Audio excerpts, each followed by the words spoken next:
Lancemos sobre Jesus todas as nossas ansiedades, porque Ele tem cuidado de nós. 1 Pedro capítulo 5, verso 7.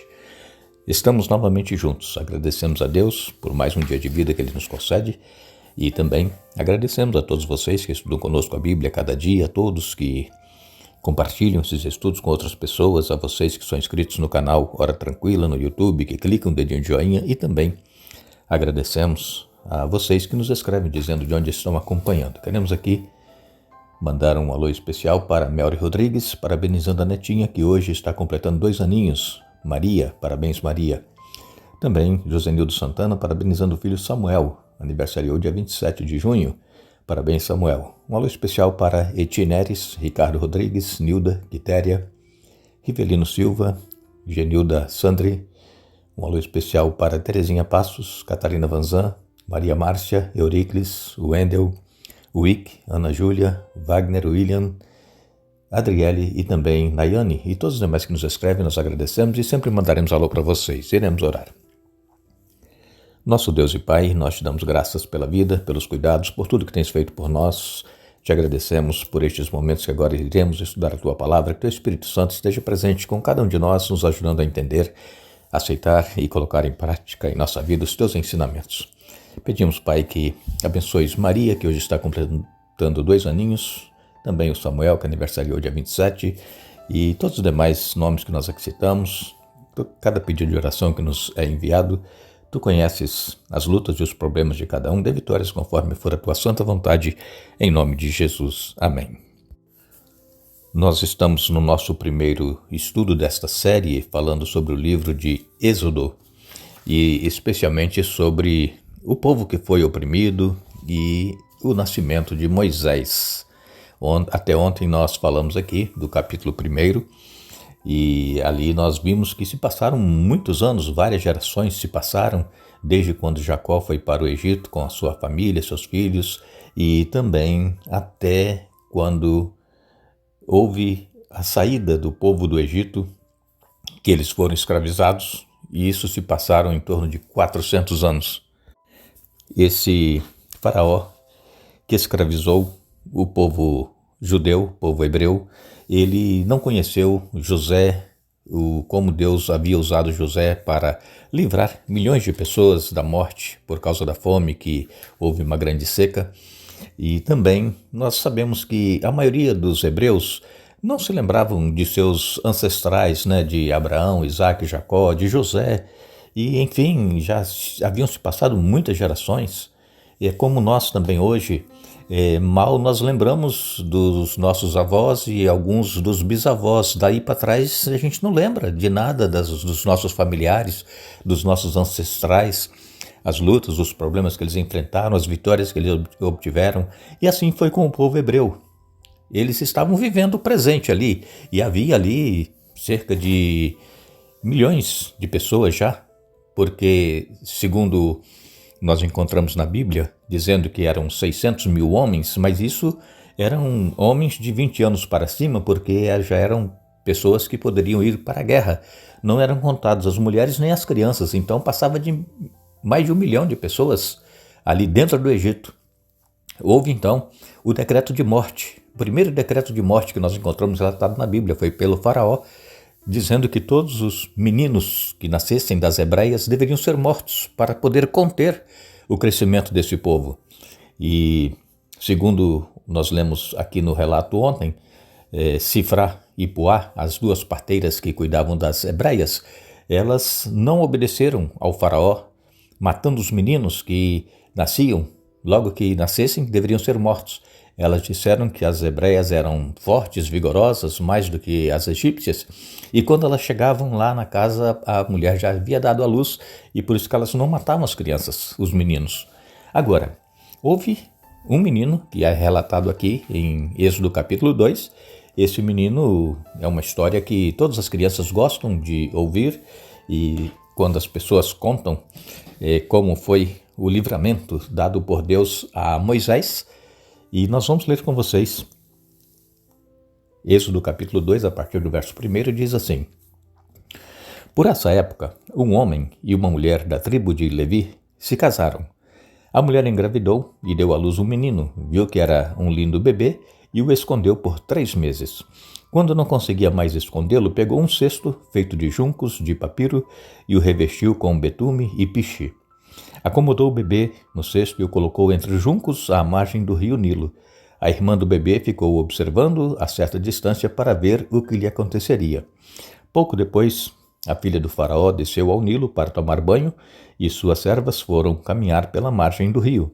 Quando a princesa viu o cesto entre os juncos, mandou sua serva buscá-lo. Ao abrir o cesto, a princesa viu o bebê. O menino chorava e ela sentiu pena dele. Deve ser um dos meninos hebreus, disse ela. Então, a irmã do menino se aproximou e perguntou à princesa: a senhora quer que eu chame uma mulher hebreia para amamentar o bebê? Quero, respondeu a princesa. A moça foi e chamou a mãe do bebê. A princesa disse à mãe do bebê: leve este menino e amamente-o para mim, e eu pagarei por sua ajuda. A mulher levou o bebê para casa e o amamentou. Quando o menino cresceu, ela o levou de volta à filha do faraó, que o adotou como seu próprio filho. A princesa o chamou de Moisés, pois disse: eu o tirei da água. Como eu disse para vocês, é uma história fascinante, todas as crianças gostam de ouvir essa história, nós adultos também gostamos, e aqui nós vemos o cuidado de Deus por cada um dos seus filhos. A mãe de Moisés, Joquebede, ela não sabia os planos que Deus tinha para a vida dele, mas ela sentiu no coração o desejo de esconder o filho até quando ela pôde esconder. E quando já estava com 3 meses que ela não conseguia mais esconder esse menino dos egípcios para que ele não fosse morto, então ela preparou esse cesto de junco, ela vedou o cesto bem vedado para que não entrasse água, preparou ali uma caminha, uma roupinha para que ele pudesse ficar deitado ali dentro e o colocou no rio. Miriam, a irmã de Moisés, ela foi seguindo o cesto, descendo o rio abaixo para ver o que iria acontecer. E como lemos aqui, a princesa, filha de Faraó, havia ido ao rio para tomar banho. As servas da princesa foram com ela e estavam ali por perto quando a princesa avistou esse cesto. E Miriam seguindo para ver o que iria acontecer. E quando a princesa viu o cesto, pediu para que as servas o pegassem para ver o que tinha dentro e ela encontrou esse lindo bebê. Ele chorava. Agora, a princesa logo pensou, deve ser um dos filhos das hebreias, porque está dentro de um cesto no rio, por certo, queria salvar a vida desse menino. Miriam aproveitou a oportunidade e se aproximou da princesa e disse: olha, você não quer que eu consiga uma mulher hebreia para cuidar desse menino, amamentá-lo? Ela disse: sim, quero. E a princesa, claro, já sabia que ia chamar a própria mãe do menino. Mas o que nós queremos frisar aqui, irmãos, é que Deus ele tem o controle de todas as coisas.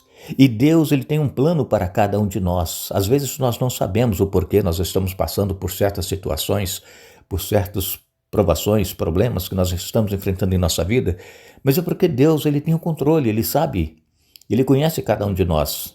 E se nós, mesmo em meio às provas, nos mantivermos fiéis a Ele, Deus ele vai cumprir o seu propósito em nossa vida. O propósito de Deus para essa criança, esse bebê, é que ele seria o libertador do povo hebreu lá do Egito. A mãe não sabia, os familiares não sabiam. Então a mãe cuidou de Moisés até os 12 anos de idade. E nesses 12 anos que a mãe cuidou de Moisés, ela ensinou a Moisés tudo a respeito do Deus verdadeiro, o Deus a quem eles serviam, e Moisés ficou então com isso gravado em sua mente, e a partir dos 12 anos ele foi levado para o palácio para viver com a princesa, e lá no palácio Moisés ele foi educado em toda a cultura egípcia. Moisés ele aprendeu tudo o que lhe era ensinado lá no palácio para que ele pudesse ser um faraó futuramente. Este era o plano da princesa ao criar Moisés, E para isso Moisés foi preparado para ser um faraó no Egito. E Moisés então, ele dos 12 anos até os 40 anos, ele esteve ali no palácio juntamente com os faraós e também com a princesa que o criou. Mas, irmãos, o que nós queremos também mostrar aqui a cada um de nós é que, às vezes, nós pensamos, pelos estudos que nós temos, pelo conhecimento que nós temos, que nós somos os mais importantes, nós somos as pessoas que os outros admiram e que nós estamos sendo bem-sucedidos porque conseguimos adquirir uma boa cultura, um bom conhecimento, mas para Deus nada disso importa. É claro que é bom e é necessário nós estudarmos, nós conhecermos, nós nos formarmos, isso é importante na vida material, na vida física, na vida intelectual, isso é importante. Mas o mais importante, irmãos, é aquilo que nós aprendemos de Deus e guardamos em nossa mente. Por quê? Porque nós não somos aqui deste mundo, nós estamos aqui, mas não somos daqui. Nós não fomos criados para viver aqui eternamente, nós fomos criados para viver num lugar onde não existe dor, sofrimento, morte, não existe tudo isso que nós passamos aqui neste mundo. Mas nós estamos aqui e Deus tem um propósito para cada um de nós, para que nós possamos testificar desse Deus que nos criou, desse Deus que nos mantém e que nós estamos nos preparando para viver com Ele eternamente, e isso vai ser muito em breve quando Jesus voltar para nos buscar. E como eu disse para vocês, nós não sabemos muita coisa da infância de Moisés, a não ser os primeiros 12 anos, que a sua mãe o criou, o educou, e especialmente na questão espiritual. E depois então, ele foi preparado em toda a cultura egípcia, recebeu a melhor educação da época, mas no final das contas, quando Moisés agora já estava com 40 anos, grande parte dessa educação que ele aprendeu lá no Egito seria inútil ou até mesmo prejudicial para o que realmente importava. O que é que realmente importava para Moisés e que importa para nós hoje? É o conhecimento de Deus e de sua verdade. É isso que importa. Não vamos nos apegar ao nosso conhecimento, não vamos nos apegar a bens que nós possuímos aqui nessa terra. Isso nós precisamos, é necessário, mas vamos nos apegar a Deus, ao conhecimento de Deus e à verdade que está na palavra dele. E nós precisamos viver cada dia buscando o conhecimento da verdade, o conhecimento do Deus verdadeiro, porque é isso que realmente importa em nossa vida. Agradecemos a todos vocês que estiveram conosco hoje, estudando a Bíblia. Retornaremos amanhã para dar sequência ao estudo desta semana, mas lembramos a todos que a nossa pátria está nos céus, onde aguardamos um Salvador, o Senhor Jesus Cristo. Filipenses capítulo 3, verso 20. Que Deus nos abençoe.